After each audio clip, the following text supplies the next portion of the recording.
Ever since you started becoming better as a Muslim, you wanted to do more things and be able to balance them. You wanted to read more Quran, its translation, its tafsir. You wanted to have time for tahajjud. You wanted to have time to watch lectures and podcasts and go to Muslim halakas. But because you're a student, you want to do good in school and get good grades as well.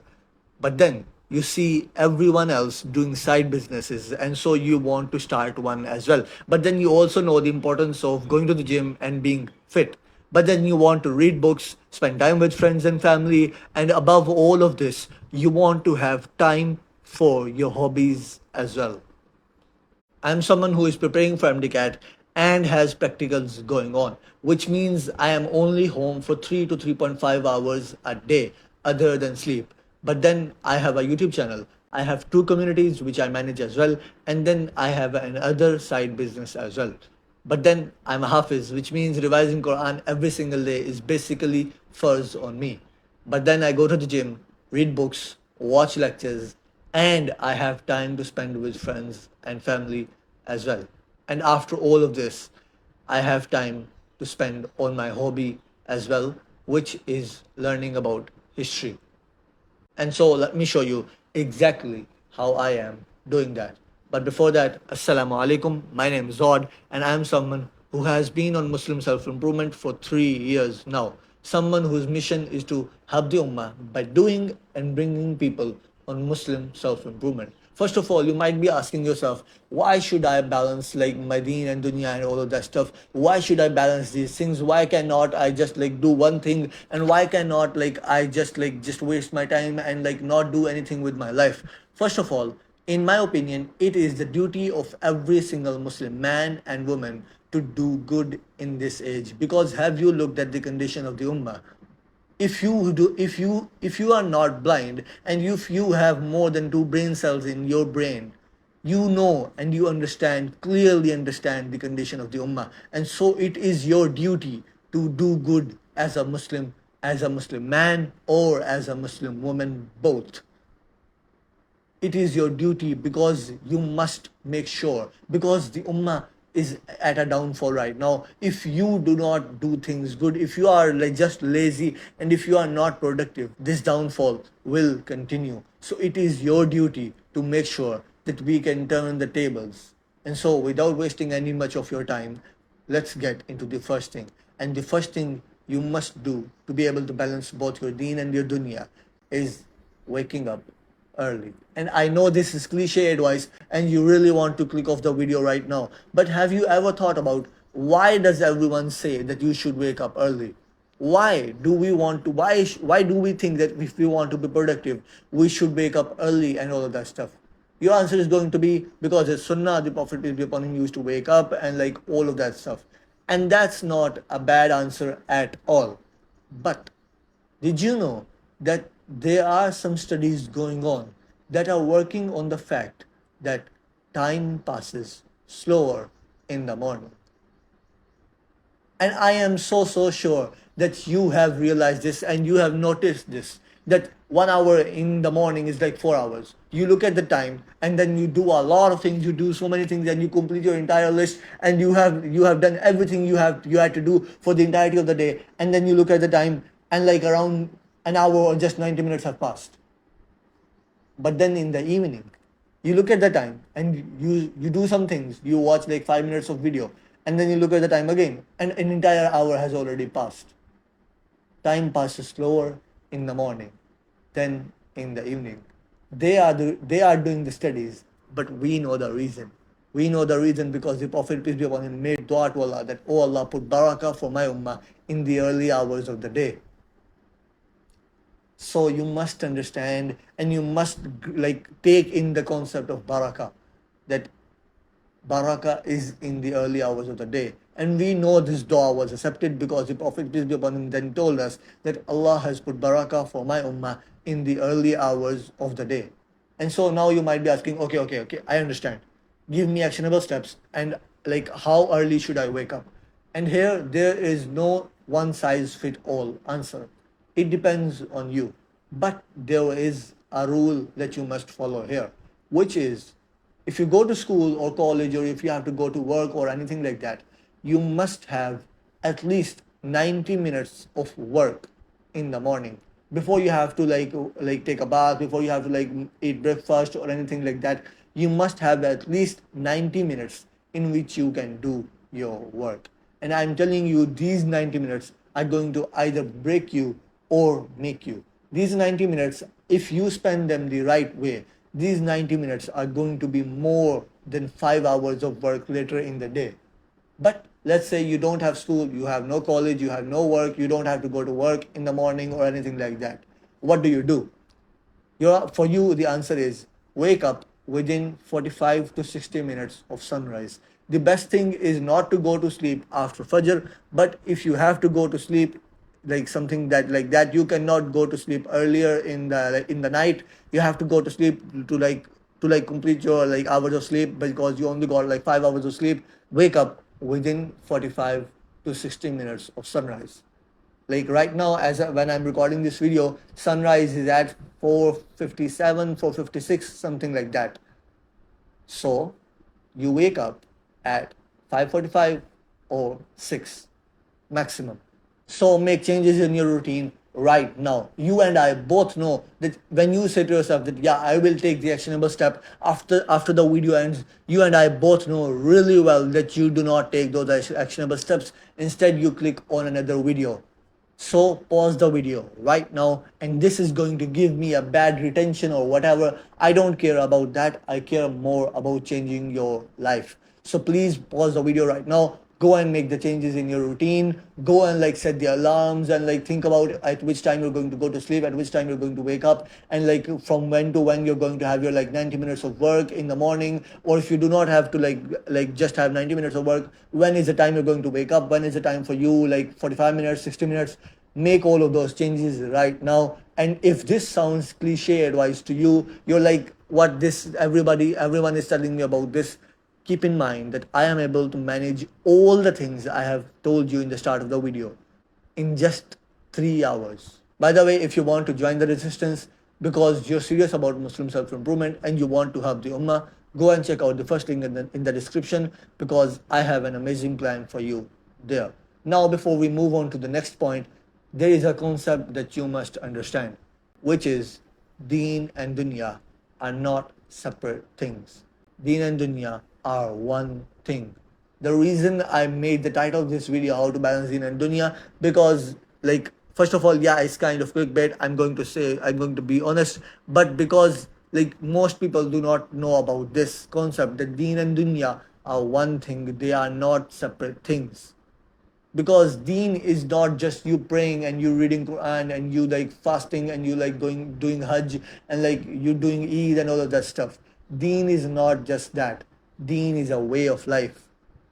So this means a way of life means you do everything according to that way of life. You even live your dunya according to that way of life. Now, for the second thing, let me ask you, who's your strongest ally? Well, because you're a Muslim watching this video, your answer is going to be that my strongest ally is my Lord Allah. Well, what is the purpose of an ally? What does an ally do? An ally, if you don't mean, is the one who helps you in your times of need or something like that. Well, how can we make sure that Allah helps us as just a human? How can we make sure that He like gives us His help? Well, pretty simple. You complete His haqq, which are your obligations. Now you might be saying, wait, huh? What? This is a weird point. Like, how are we going to get to balance our deen and dunya by completing our obligations, by like praying and all of that stuff? What? Keep in mind that the Prophet, peace be upon him, in a hadith told us that whomever makes like akhirat his number one priority, Allah takes care of all the rest of his priorities. I'm paraphrasing here, but this is like the meaning of the hadith. It is a long hadith, but if you like really, it is like this is the entire hadith. If you read the entire hadith, you will understand that this is the entire like concept behind the entire hadith. And let me tell you a story about this. But before I tell you the story, I'm not saying that like I'm someone who's like really good in his deen and like who's a really like top friend of Allah or anything like that. No, I'm still a work in progress. I still have a lot of things to work on. Like yeah, I still have a lot of things to work on. But if you did not know, I have just passed out from second year, and that is why now I am preparing for MDCAT and all of that stuff. If you know, one of our exams got postponed because of the events that happened between Pakistan and India and all of that stuff. One of our exams got postponed, and 2 days before that exam, me and one of my friends were just like sitting in class and like we were in like practicals and all of that stuff, and he asked me, "Have you started the preparation for the exam and all of that stuff?" I told him, "No, it's like 2 days away. It will only take me 2 hours to complete the entire preparation." And he looked at me like this. 2 hours. And this is what he said. I quote. He said, "It takes me 2 hours to do one surah." Now you might be saying, okay, I understand. Because bro, you're a hafiz. That is why you can like complete the entire preparation in just 2 hours. It only takes you to like do the entire preparation in just 2 hours because you're a hafiz and all of that stuff. Well, what if I tell you that the person who was sitting beside me is also a hafiz?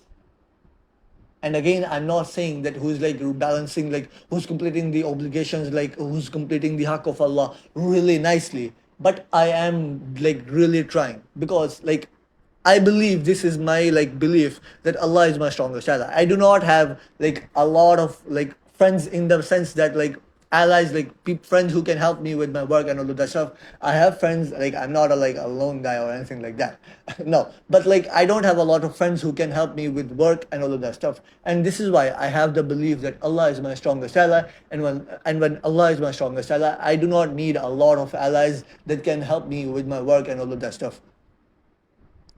So complete the obligations of your Lord, of your strongest ally, and just watch how He will take care of the rest of your priorities. So now you might be saying, okay, how do I make Akhirat my number one priority, and how do I make sure that Allah takes care of all the rest of my priorities? Pretty simple. First of all, do the first things. Do the things which you are supposed to do, which you are obligated to do as a Muslim. But then do not stop there. Keep getting better. Always keep getting better. You know, tahajjud is not first on you. Yes, tahajjud I think was first on the Prophet, peace be upon him, but it is not first upon us as like normal Muslims. But even though it is not first upon you, you start with the first, and then you add on to the sunnah, and then you add the like witr, and then you add the like nawafil, and then you add the tahajjud as well. And you do not stop there. You start with just two prayers, like two rakats in tahajjud. Then you add four, like then you go to four, then you go to six, then you go to eight, and you keep getting better every single day as a Muslim. Like yes, like on every single day you will not like see a major difference, but if you have this mindset that I want to get better every single day as a Muslim, over a month, if you look back a month, you will see a big difference. But over the days, nothing will change. Over the month, a lot will change. So keep getting better as a Muslim. Always keep getting better. And now the final point, make daily and weekly routines. You might be saying, okay, I have heard about daily routines, but I have never heard about making weekly routines. First of all, if you want to make a daily routine, I've already made like 1, 2, 3 videos on this topic. Like these are the videos, you can just go and watch those videos. But now about weekly routines. As I've already told you, I'm only home for like 3 hours, 3.5 hours max a day. Like even on Sundays, I have classes now. And so let's imagine that I am about to start my work. I just came back from my classes. I took a short nap, like I ate a little bit, and like I went to pray, and then now I am about to start my work. Let's say I decide to record videos on that day. I set up all of these things. I set up this light, this camera, this laptop, like this, and all of that stuff. And all of this combined takes me 20 minutes to set up. I set all of this, I go on to Google Documents, and I find out I have not even scripted a video. So what am I even going to record? So now I de-set up all of this, which again takes me 20 minutes. And then I start scripting. I script for like an hour, like 45 minutes or something like that. It takes me around 75, 80 minutes to complete an entire script. I script for 45 minutes and I remember I have to upload today. And I have not even done the captions of the video. And I have not even made the thumbnail of that video. Both of these things combined take me 100 minutes or something like that. But now I only have 60 to 70 minutes left. And after that, I have to go to practicals and stuff. I am screwed, right? Why? Because I had not made a weekly routine. Imagine if I had not wasted that time like setting up all of this and then like knowing and then like realizing that I have not even scripted a video. Imagine instead if I know that on Sunday I'm going to record videos, on Monday I'm going to make the thumbnails, on Tuesday and Wednesday I'm going to like work on the courses and stuff, which is like a separate thing. And then on Thursdays I decide the thumbnails and stuff. And then on Fridays and like Saturdays I script the videos because I have to record on Sunday. And so I make sure that I have already scripted videos before that. Now imagine how much easier my life will be because I already know what to do on every single day. I don't have to like sit there and think, okay, I have done the recording, I have like done these captions, I have made the thumbnail, but I have to like script the next video. No, I don't have to do any of that. I already know, like, okay, tomorrow is Monday, okay, tomorrow I have to make thumbnails. Simple. So make daily and weekly routines both. Everybody talks about making daily routines, but nobody talks about making weekly routines. You must exactly know on which day I am going to study more, on which day I'm going to study just 30 minutes, and on which day I'm going to study 90 minutes. You must exactly know that on which day I'm not going to go to the gym because like I'm not skipping gym or anything like that. But you must know that yeah, because I already I did like two muscles in a single day, and so I don't have to go on that day. Which for me, if you want to know, is Saturday. I no longer go to the gym on Saturday. You should exactly know on which day you're going to like do your hobby. You should know on which day you're going to spend more time with your friends and family. You should know on which day you're going to work on your business more. You should know like on which day you're going to read Quran more. You should know all of those things. You should not have to like think about those things as you're just passing through the day. No, you should know that beforehand. But even if you do these things, even if you make the daily routine and the weekly routine, you're still going to like mess up a little bit on like on one day it's like one thing is going to take you a bit longer to complete. Okay, I understand. There's nothing wrong with that. And you don't have to be like too harsh on yourself that why did that thing take too long or something like that. No, because if you think about it, it is still a lot better than what you were doing previously, than not having any daily or weekly routines.